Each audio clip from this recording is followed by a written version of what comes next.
And I think that's so beautiful. Just this idea of oneness, yes, we do have our individual experiences, but there's a oneness between you and I, between me and the world, between the universe and I. There's this divine partnership in all of us where we're co-creating a better, much more beautiful world. There comes a time on your soul journey where you are called home to your true self. In answering this call, you are part of a powerful collective shift towards deeper understanding and expansion. You are part of something bigger than yourself. You are in the stage of growth known as Enlightenedhood. I'm Lena Lemos, your host and founder of House of Enlightenedhood. I'm here to help you heal and remember the depths of your soul as you step into who you were always meant to be. Spirituality should be as simple as coming home to yourself and tuning into your heart. And on this podcast, I provide you with channeled wisdom and tangible tools to incorporate into your soul exploration. If you're inspired by today's episode, please leave a review, subscribe to the show, and share this episode on Instagram. I am so grateful that you're here. Hello, you beautiful souls, and happy Monday. Happy solstice. Happy Saturn-Jupiter conjunction. Happy New Year. So much is happening right now in the universe, and I don't know about you, but the energy out there is crazy right now. I have been trying to be as present in my body as possible and really feel these energetic waves that are happening and feel what's coming up, address it and release it, because there is so much light coming down onto the planet right now that is completely transforming our energetic and physical bodies. And you may have been feeling so tired, or on the other spectrum, so jazzed up these past few weeks. And that's because the energetics are shifting out there into a really new, beautiful frequency. So I hope you are well riding this wave with humility and grace. What my guides keep telling me and what I just want to keep reminding you, and I've actually had several people say it to me as well, is make sure you're actually feeling and not numbing or escaping. Escaping is the worst thing that we can do right now, because the things that are popping up for you, if it's things or in the past, if you're having wellness issues flare up, it's happening so that you can address them now. We are going back into this lockdown so you can look inward and address these things. So address them and stop running and look in the mirror. I promise it's not as scary as it feels. You have the power to look at yourself lovingly and be the loving observer. Those shadows are part of you. Whatever you feel makes you unworthy or is an issue that you're struggling with right now, it's okay. You are so loved, you are so held, and the more we can look at things with a loving lens and just hold the light in our heart space, we're going to make it through this really weird year and this huge transition time.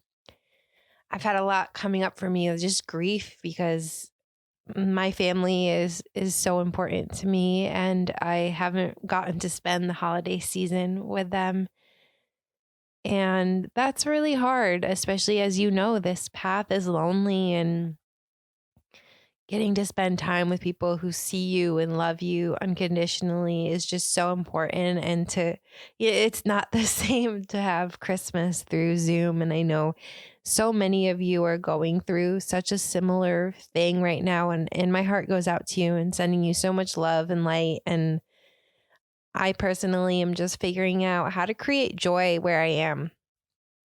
How can we create these pockets of joy and presence and gratitude and know that this is just a moment in time that will pass us by, and one day we will look back and reflect on the Christmas that happened through Zoom. So whatever you're celebrating this holiday season, I am just sending you so much light, so much love, and thank you for being here. Thank you for listening. As I'm saying this, I'm realizing that this is the second to last episode of the year of 2020.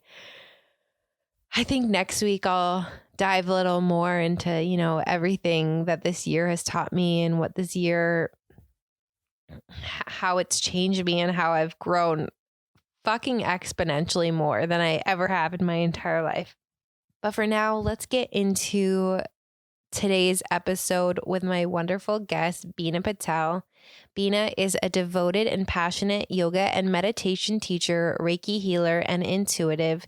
She combines her spiritual roots and medical background as a physician assistant into her teachings in order to optimize her clients' and students' health and well-being. After having discovered the amazing benefits of instilling a regular yoga and meditation practice into her own life, Beena began to notice the strong impact that a calming breathwork session and gentle yoga sequence has on the lives of her patients by encouraging them to practice self-care. This led her to complete a 200-hour yoga teacher training and a specialized training with yoga for cancer so that she could bring yoga to the wider community as well as her patient population in order to alleviate symptoms of anxiety, cancer-related pain, and fatigue. Beena then went on to create her latest venture, the Yoga Movement, where she is able to use yoga, meditation, Reiki, and intuitive healing sessions to help guide others to a more optimal state of living, one in which they feel aligned in mind, body, and soul. By implementing these healing modalities in her practice, Beena aims to guide others in positively transforming their lives. Beena and I today are talking about this holistic approach to wellness and health that encompasses Western science and this more alternative, kind of not seen as credible woo-woo version of health and wellness, and how can we be all encompassing in our wellness plans for ourselves. And in addition to that, how can we bring our intuition into play with our health and wellness? And Beena and I are also talking about why being in our light is one of the most important and profound things that we can not only do for ourselves, but for the world. All of this and more with Beena will be coming up right after this. One of the biggest reasons I began to tiptoe out of the spiritual closet was I felt so lonely. I didn't have anyone in my life to discuss these soul level changes that happened when motherhood reawakened me. And that's why I feel so passionate about community and the ways finding soul family can forever change us. If you're looking to find your people and discover spiritual wisdom and guidance in a safe and private space that is off of social media, we invite you to join our free community, The Garden. It's time to grow with us at garden.enlightenedhood.com or text GARDEN to 31996 for the link sent straight to your phone. Can't wait to see you inside. So do you want to we can set an intention together for this conversation? That would be really fun to do. Yeah. Today we set the intention, Lena and I, to tap into the divine guidance that we are receiving at this time that we need to channel to others who are listening, who also need to receive our beautiful messages about healing, breath work, being authentic in our healing journeys, and being comfortable with it not being linear, and just allowing ourselves to have the space to discuss the things we want to discuss. Obviously, also setting boundaries as we are also conserving our energy, but knowing that the divine will work through us in a way where we're able to provide these appropriate and beautiful messages that the world needs to receive, especially in this very vulnerable state before we go into 2021. So thank you. That was beautiful and said much better than I would have said. So what I do actually, because you were saying that you do this before your clients, is before my interviews, I usually just sit and take a deep breath and I just ask to speak my truth and let the light of the highest good and truth flow through me, and anything that needs to come through comes through, as long as it's in like the highest good for all. Right. And I love that. Yeah. And then I've also been doing podcasting on my bed because Mm-hmm. we got It's more comfortable. the Zoom recorder. So I'm just like living it up in my best self, just in my pajamas. And I think that helps me just feel more in flow with my true self, because I think sometimes when we're talking on Zoom or like on our computer and we have to like feel like we have to look a certain way, I feel like the way we sit and our posture and the way we think we should be showing up changes what comes out of your mouth. And I definitely talk differently when I'm like on Zoom than I'm just sitting on my bed with a microphone. And I think this is more me. This is more me. Yeah, I just got into bed actually after you said that. I was actually kind of cold before, but I was like, no, I should sit at my desk. I feel more professional when I do it. And after you said that, I just grabbed my crystals and just moved to my bed. Yes, I highly recommend it. I've actually been working like from my bed too, just because it's the quietest place in the house without a crazy toddler just like running and screaming. Right. Where my office now outside is her new favorite play area. And then my sister and my brother-in-law just got her a mini trampoline. So Aww. It's not the most like quiet zen place anymore. So the bed is where it's at, and it's snowing today for the first time. So yeah, I know. I've been thinking a lot about our first conversation and just thinking about your background and your gifts and how much of a testament just that you have. What am I trying to say? You have such beautiful examples of healing in front of you every single day that are not only just your own practice and what you give back to the world, but kind of walking that beautiful line between spirituality and Western medicine in your job as a PA. And I think that a lot of people don't have that perspective necessarily, because I was talking to my husband yesterday. I'm like, I sometimes forget how much of a ridiculous bubble that I live in. And especially with with COVID, like we're sheltering in place and we're at home. So I can just live in a ridiculous different dimension bubble every single day and not really have to be part of the real world and not see how other people are living, how other people are healing, how other people are getting sick, because I'm so detached from it. But you're on the front lines, and you've seen firsthand how this is really starting to trickle into our medical systems and really all of our systems in general. And I just, again, I told you this the first time, but I just am so grateful that there are people like you who understand and who are there to really hold and anchor the light, because I think that's really what's going to shift our human collective, is those people who are so in their power, so in their light, so in their most authentic self, and then giving it back in these systems that weren't necessarily created to give light and power to people. Thank you. I would have to say, I recently looked up, I'm thankful for everything you say, but I just wanted to point out what I'm learning from this year is that there are so many other people who are actually in this boat, but they're just now coming to light. And I forgot who mentioned it to me exactly. I think it was another healer, but I watched the documentary Heal on Netflix. And I was like, oh my God, like this whole entire documentary just spoke volumes to me. And I thought, is this real? People are actually, this is published. This is actually airing on air. People are actually viewing this.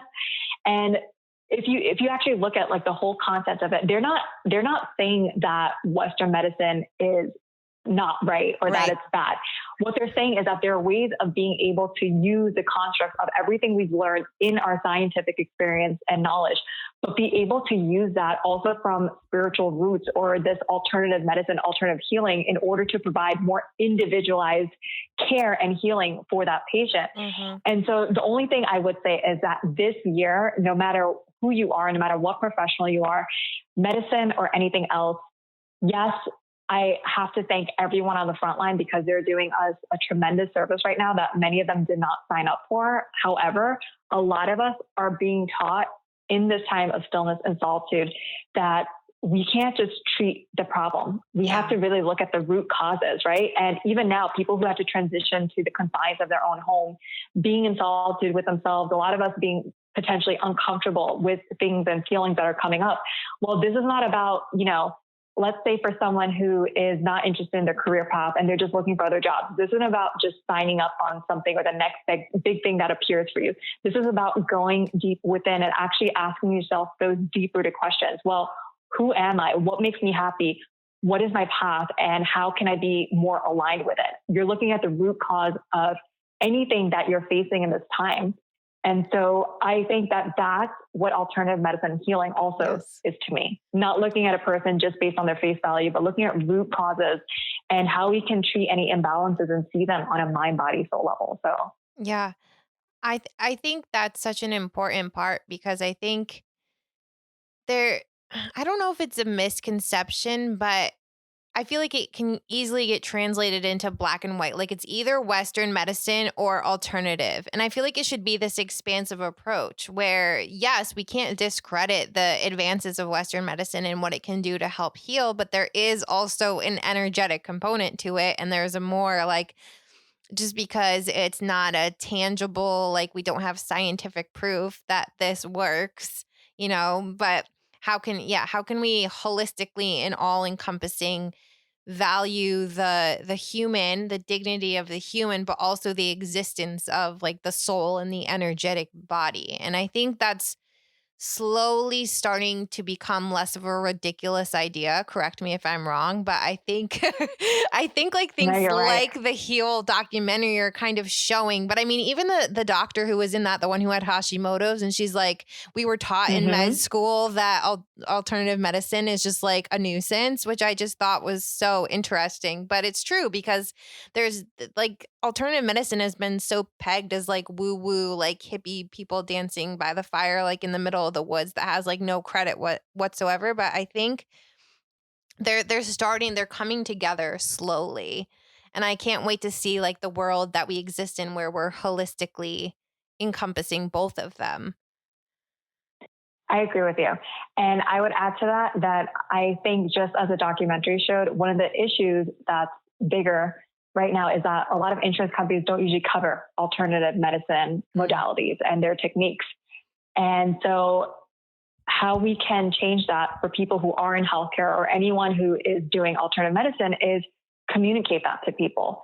When I worked at some of the cancer centers in New York, a lot of cancer patients were very open to alternative healing. And the reason being that I gathered was not because they weren't open to take medication. A lot of them did take some anxiolytic or other medication we provided. However, if they had another way of healing and trying to look at the root cause of what was causing their anxiety or fear, they would actually prefer that versus than having to call in the nurse for an anti-anxiety medication every couple of hours. And so I think it's up to people like me and other people who are doing alternative medicine to communicate that and get that across to other people, whether they are patients or not patients, and just let them know, this is something that we can offer. There has been some research on it, maybe not on certain healing, such as energy healing or Reiki, but for sure, I did a yoga for cancer training background. And one of our founders, or actually the founder, Terry Prinster, she actually was part of this research. So there's actually evidence-based research that showed that yoga has been proven to have scientific benefits for people, including patients with cancer. And that includes a boost in your immunity system, as well as helping to decrease anxiety levels. And that is something we know can definitely contribute to optimization of our health and well-being. If more people had this understanding and had this information communicated to them, especially when they hear about the science, I think they would want to learn more. But the issue is that when people are just stuck to standard medicine and that's all they've been trained in, it's harder to actually educate people about that. Do you find that peers in the medical industry are also resistant to it because of the lack of like, I don't know, I don't want to say evidence because there is evidence, but is it more of like, this is the way it's always been done? Is there still like resistance to it? I can't speak on behalf of all physicians because I mainly work in oncology, which is more focused on cancer. But what I would say is in oncology, I've definitely been surrounded by a lot of physicians and a lot of clinicians that are actually very open to this. And that's because they allow their patients to take part in their healing as well. A lot of times, even when standard treatments are being prescribed, it's not that the doctor just tells the patient, well, this is what we can offer, that's it. Sometimes, yes, it might have to come to that point depending on how the patient is doing. in their whole overall disease course.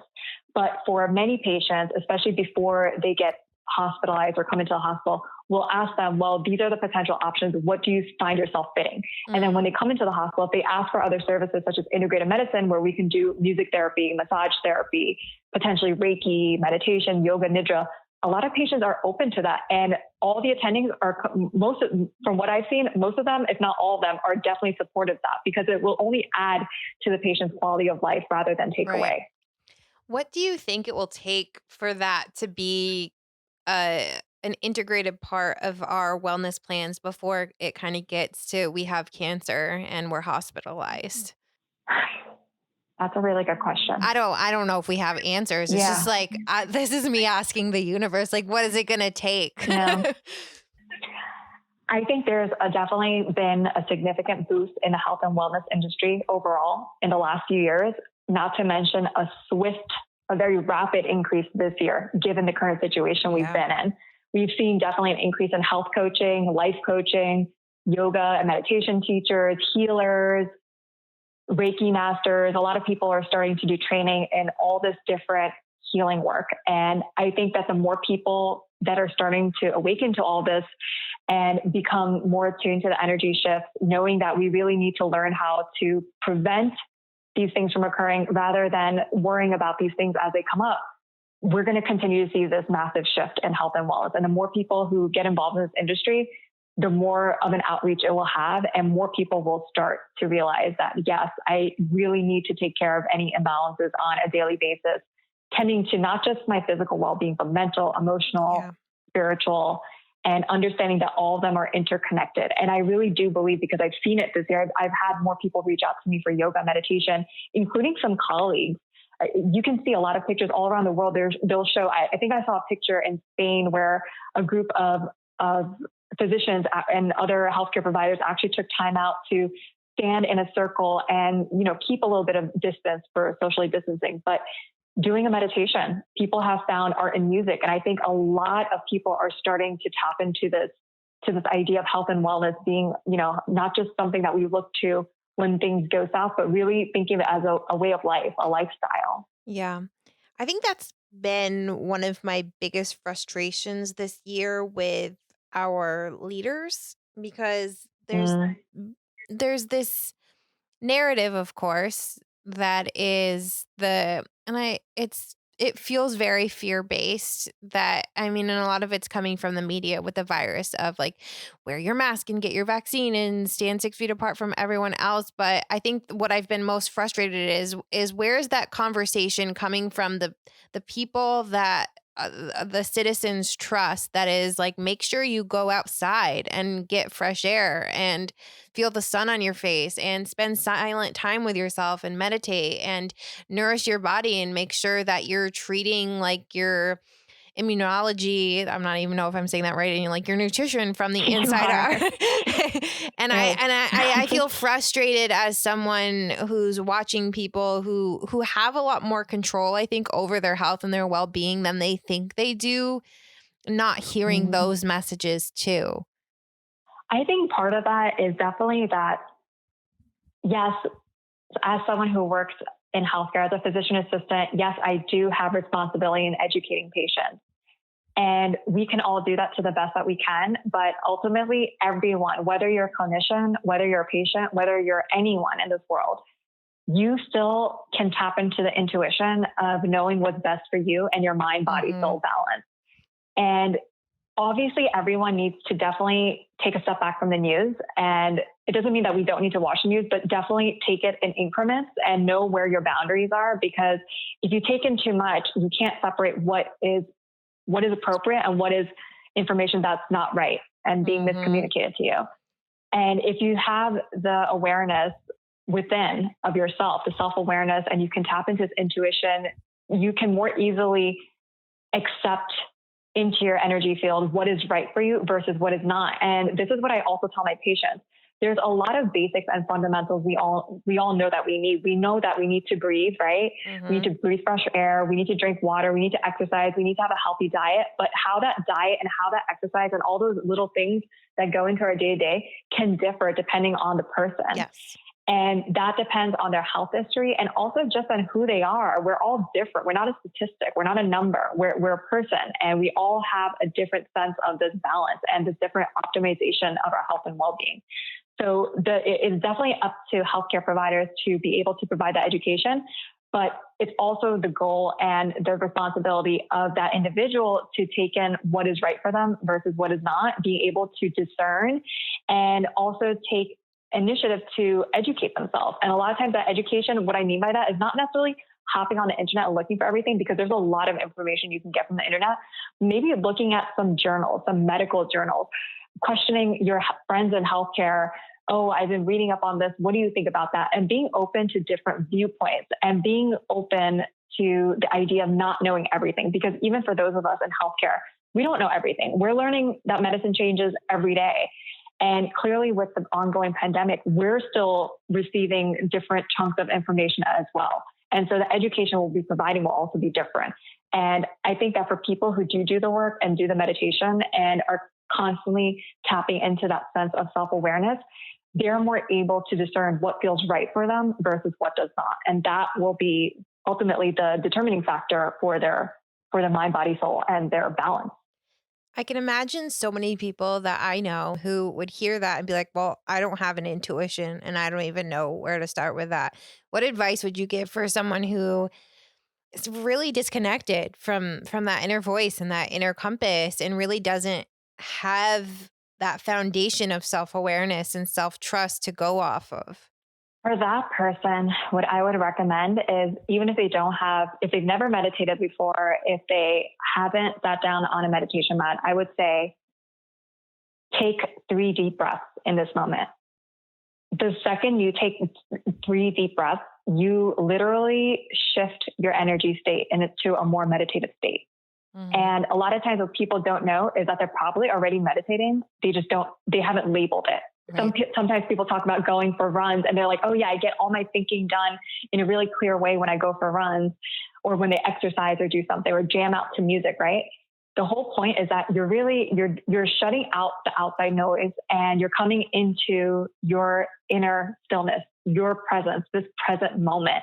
And so they probably all are self-aware to some extent, just not the extent that they probably want to be at. Mm-hmm. And so for that person, I would say, whenever you're feeling like you're in a place of panic or that you're just getting a rush of information and you find yourself just falling for everything and kind of believing it because maybe that's what society is doing, well, take a step back, take 3 deep breaths and see if you can shift your awareness to this moment, being the observer and witness to your experience rather than just being completely attached to that moment. Mm-hmm. And perhaps meditation would be something good to incorporate, even if it's just 5 or 10 minutes sitting somewhere in your room before you start the day, because in that 5 to 10 minutes, you're probably going to do more thinking and gain more clarity than versus all the conversations that you'll have for the rest of your day.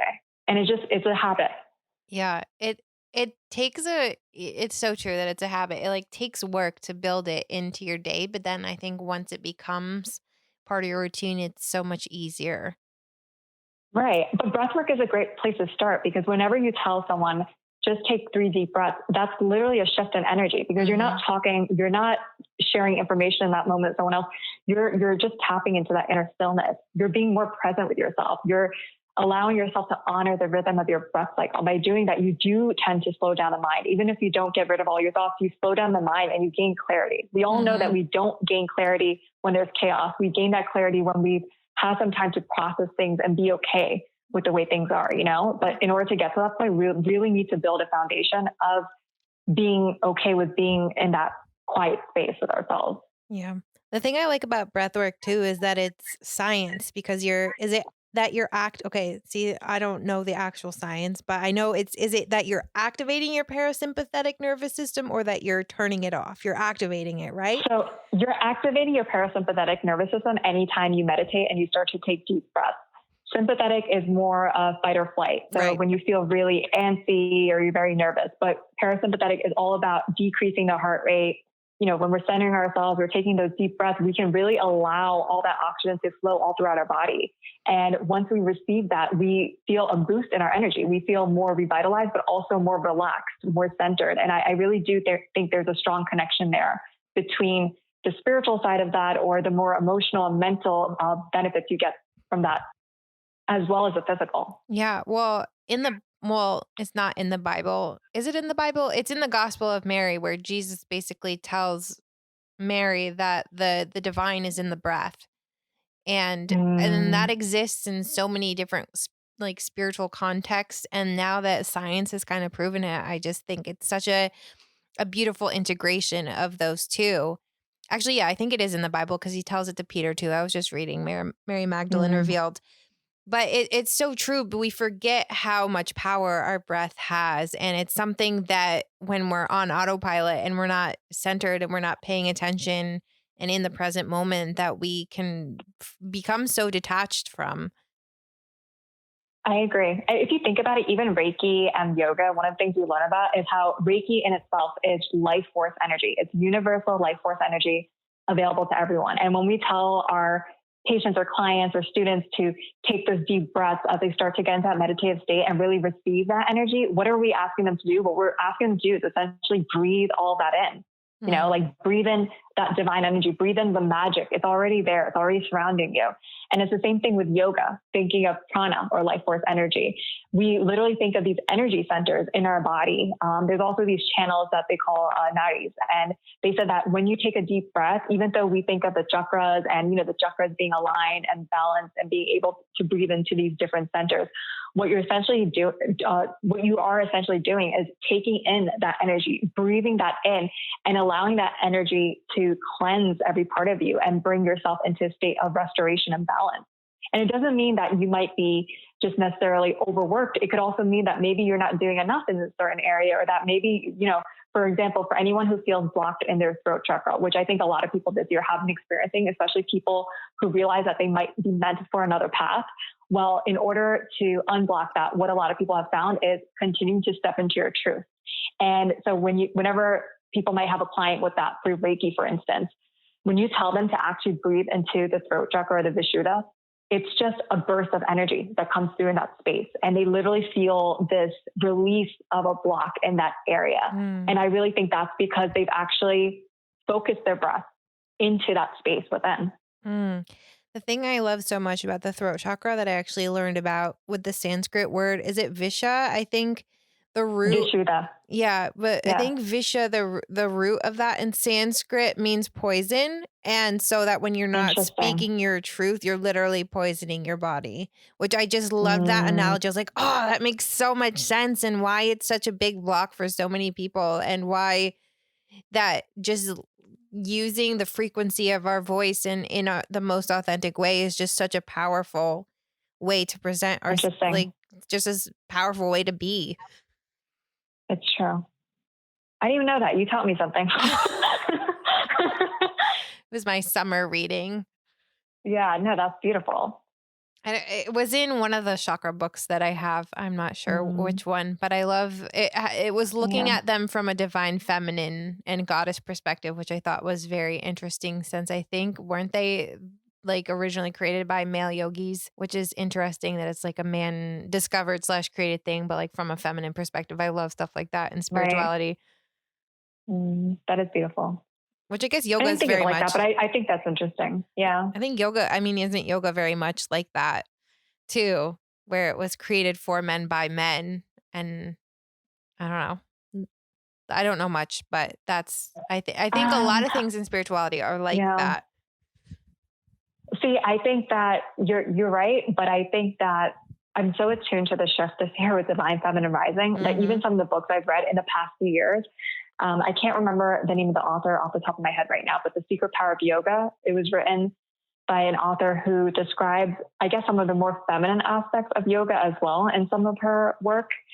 And that really showed me that it's not so much about the gender, because we all have masculine and feminine parts to ourselves. And even though the original teachings of a lot of this work, definitely a lot more men were credited. And, you know, that's fine to an extent. I think what we're learning now is that there were a lot of creators who were involved with this who were women. Right. And a lot of them are getting more credit now. And I think part of that creation and nurturing aspect is definitely due to that feminine part of ourselves who wants to help and heal others. So it's definitely a beautiful awakening this year. I think that sparked something in me, is this idea of kind of how we're shifting into this feminine, and those leaders who are taking the feminine approach to these things and honoring the feminine side of them are the ones who are really, I mean, while I'm saying this, I'm thinking like Adrienne Mishler comes to mind with yoga, right? Like her whole thing Mm-hmm. is find what feels good, and kind of breaking down that like you don't have to do a pose this most specific way, but you have to understand like the fluidity of your body and listening to your body and finding what feels good. And I think we're watching those shifts happen in so much of this alternative health world universe. And I think it's really beautiful now that we have these people who can see both sides and also kind of pair it with the human experience, and the human who needs these really beautiful tools to heal, but may have been off put from it because it was so rigid in the past. I agree. And I love that you mentioned that, because that's something I actually tell people too. I always tell them what you see on social media, no matter what a pose looks like to you, you can try, and it's great for you if that's where your body is taking you, but always follow the cues of your body. And your body is different from anyone else's body. And even if you do a certain pose the same way as someone else, it can still look differently. And that's a beautiful thing. You should be able to embrace your individuality and what your body is teaching you in that moment. And I think part of what I learned in yoga teacher training was sometimes that can also be the ego. I mean, we all have an ego, no matter how spiritual we are. And sometimes it might be the teacher needing to separate their ego and, not trying to align or touch a student in a certain way to get the pose to look the way that they think it should be. And maybe just allowing the student to come into their pose in their own form and just being with themselves. And sometimes I've seen it in classes where, a teacher might teach something and you look at a student and the student just completely goes into a child pose and does something completely different, which is not what the teacher is choosing. That would be me. But yeah, and that's fine. And it just goes to show you that in that moment, that student needed to rest and do whatever came up to them. They needed to tend to that in that moment in their own unique way. And similarly, I think we can parallel that to alternative healing, in that a lot of patients this year have actually asked me, is there something you would recommend? Are there some apps for meditation? Because when they're sitting in their infusion center and they're receiving chemotherapy or whatever treatment they're getting, they also are very attuned to different energies. And now you're thinking of a pandemic, and on top of that, you might have a diagnosis, and there's so many other things, so many other conflicting things happening in our life. It's not like life just stopped this year. So now what can they do to help ease that anxiety? And so a lot of people have felt this shift and have asked about different apps that they can use for meditation, yoga, and things like that. And I think that's where communication comes in handy, and just honoring the fact that everyone comes from their own level of consciousness. And as they start to awaken and come to this point of understanding that their bodies work differently and that there are these other modalities that they can use for energy healing, we can only meet them where they are. And once they're ready, people will come and will be open to receive it. And we've definitely already seen a tremendous increase in that area. I completely agree. And I love that you said meet them where they're at, because I think, like I was telling you before, that's kind of where spirituality and spiritual leaders, and I don't mean to discredit anyone, but that we've kind of lacked there. I think there's become this whole really glamorous version of spirituality and spiritual practices and different modalities for healing that has kind of separated from the human experience. And we need to be able to meet people where they're at, or else and at least create that bridge, because otherwise we're not truly honoring like what their experiences are and what they need to heal.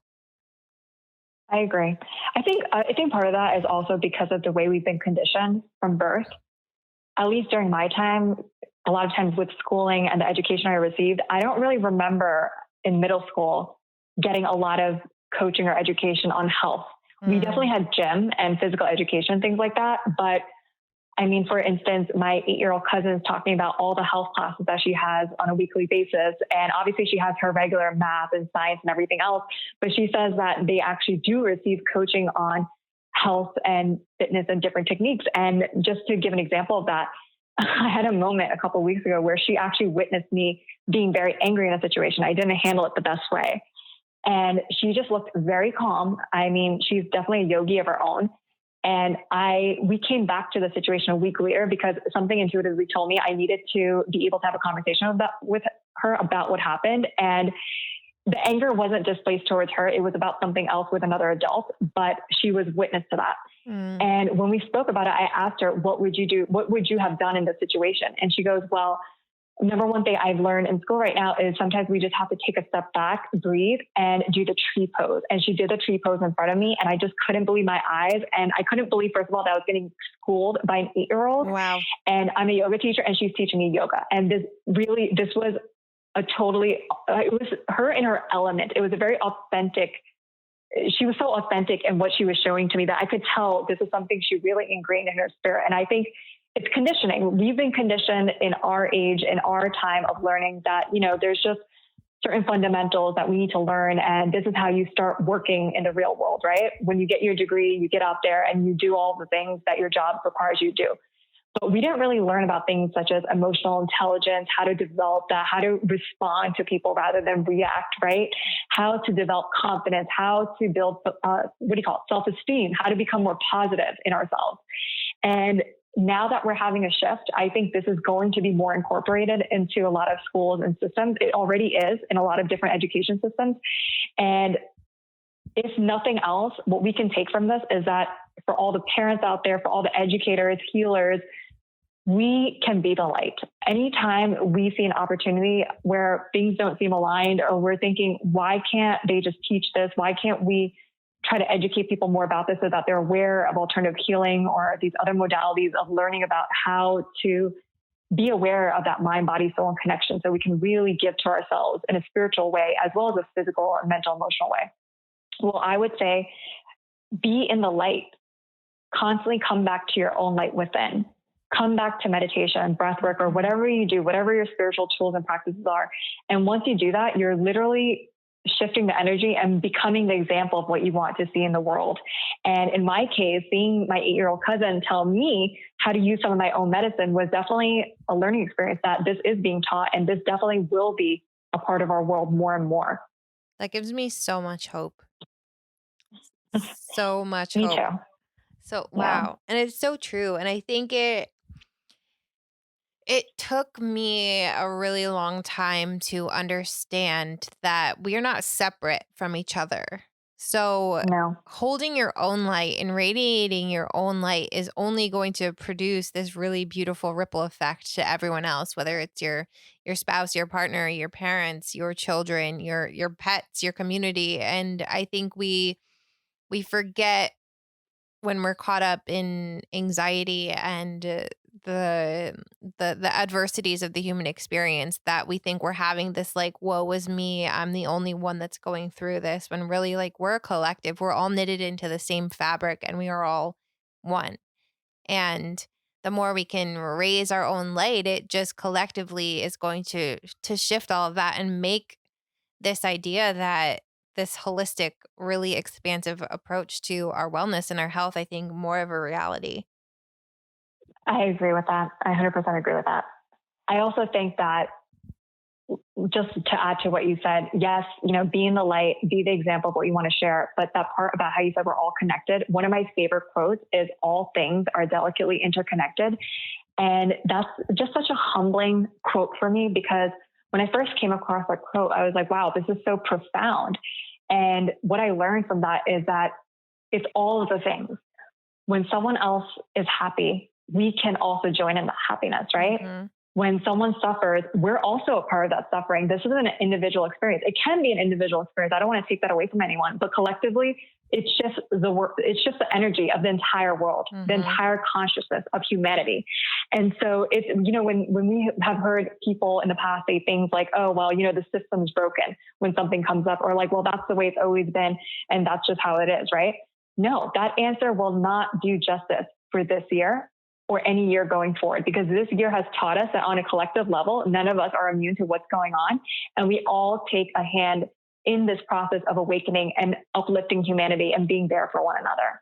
And I think that's so beautiful. Just this idea of oneness, yes, we do have our individual experiences, but there's a oneness between you and I, between me and the world, between the universe and I. There's this divine partnership in all of us where we're co-creating a better, much more beautiful world. I think it's beautiful that what you just said is going to air on while people are listening to this, will be December 21st, which is the solstice. I love that. There's a huge portal. It's the Celts saw the solstice Conjunction. as the new year. So it's the beginning, Right. the new year. It's a new world. I was listening to something last night that was saying how the Mayan calendar actually ended this year and not 2012 because we were 8 years off when we switched to Gregorian.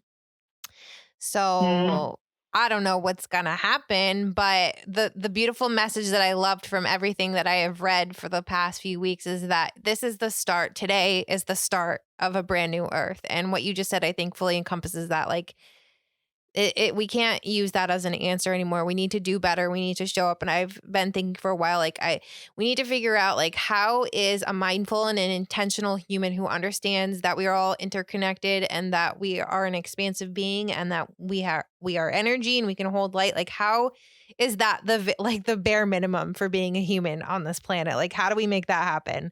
That's my goal. And that's a beautiful goal, Lena. And I can say with confidence that you're already doing that because I feel that energy. Well, thank but you. Definitely from even stuff I've read, and I actually, just for fun, there was this event that I went to in New York last year, sometime in 2019, I think around November. And there was a palm reader and she read my palm and she said, she goes, I'm getting a lot of Aquarius energy. And I don't know of any signs that I have like moon ascending in Aquarius. But what I believe she tapped into was any healer, anyone, we're all being called forth on a different path right now, which is such a beautiful thing. It really is to uplift humanity. But the interesting thing that I would want to instill in everyone is the idea that really we're all healers. We all have a gift to give. We all have something to teach others about, right? There's no one person who's above anyone else. We're all on a very leveled platform where everyone has something to share in their own right.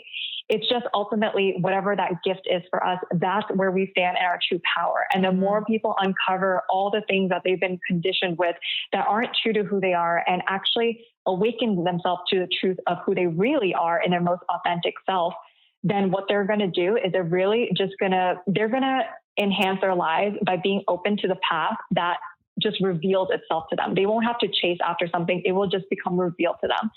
And in that way, we can just continue to be the light for others. And just by being an example of us in our most authentic self, when you see someone stepping into their full power and see them awakening to the truth of who they really are at their core essence, literally, there's just something about that shift in energy and a higher vibration that you don't know what it is. Even if you're not spiritual, even if you don't know what it is about that person, you think to yourself, I want that, or I want to get to that point. So really all we can do is continue to be in our own light. And ultimately, even other people who need healing, they will come to us and they will come to whatever healer they need, and also tap into the idea of how they actually have the innate ability to heal within them. They just need to come to the right person to awaken that, because sometimes we can all use a little bit of guidance or help, obviously.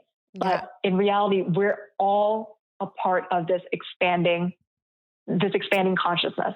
We're really all a part of this. And I think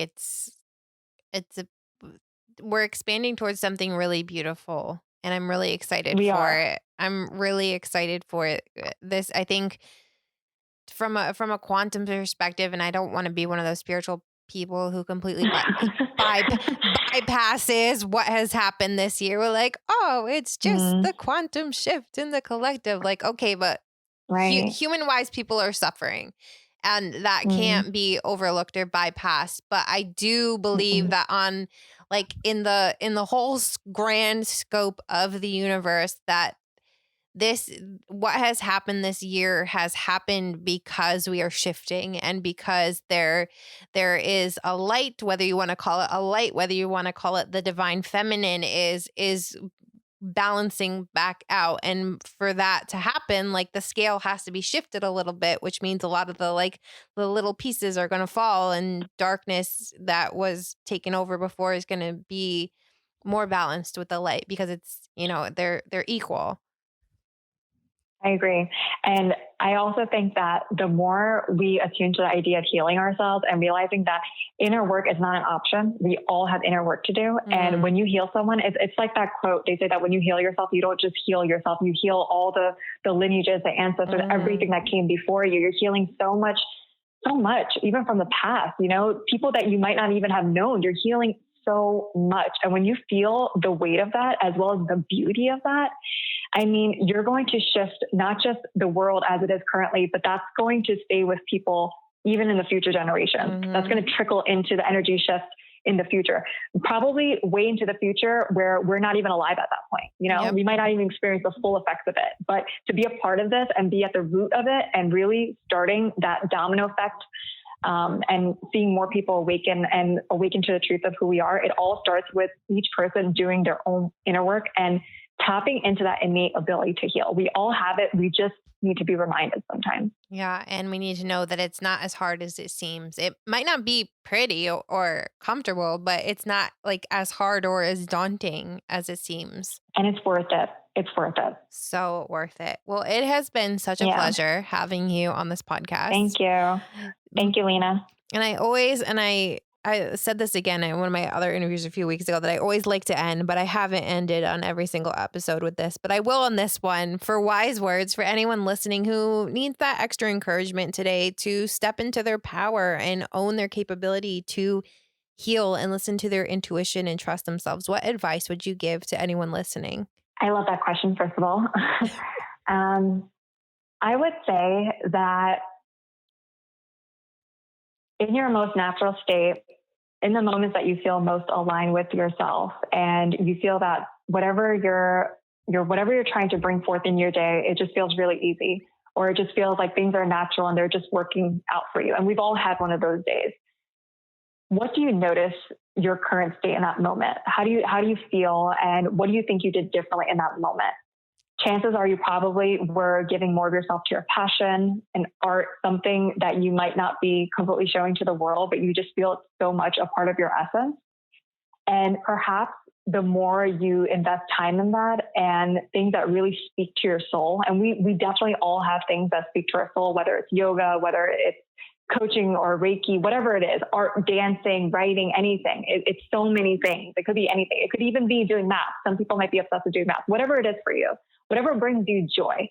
Follow that path of whatever brings you joy, because joy is your natural state. And even though healing can be a difficult process, the whole point of going through that healing journey and doing the inner work is to ultimately bring yourself into a state of balance, being okay with going with this beautiful ebb and flow in life. And so I would say, honor yourself, honor how you feel in this moment, and set the intention for being open to this healing journey and what it has to uncover for you. And when you start to become more aligned with the truth of who you are, and that truth will speak to you, it's not something I can define for someone or you can define for someone. It's something that they'll just know. It'll be an inner knowing. You won't even question it. It'll be that moment where it's just like getting up. When you get up every morning, it's not something you actually think about. Your eyes open and then you get up. Some days might be harder than others, but you know that at some point you'll be getting up and getting out of bed and moving forth with your day. And so it'll be an inner knowing that you're doing the right thing. You're doing what you're meant to do. It's your soul's path. This is the journey that you're meant to lead in this life. And there's something you're meant to share with the world. And the more you tap into that, the more you start to focus your energy and your attention on those things and those passions and pursuits, everything else will just kind of fall into place for you. And that's where you kind of surrender to the process at some point and understand that this partnership you have with the universe, it's to help conspire in your favor, ultimately for your highest good, as well as the highest good of the universe, not the universe, but the world and the people. And I guess that does have to do with the universe actually. But in doing that, you're going to literally shift the entire consciousness, and you'll feel it, because you might be able to just go up to a person, share a few words, and in that frequency of what you're sharing with someone, they'll feel elevated. And that's how you know that you're doing your part in your service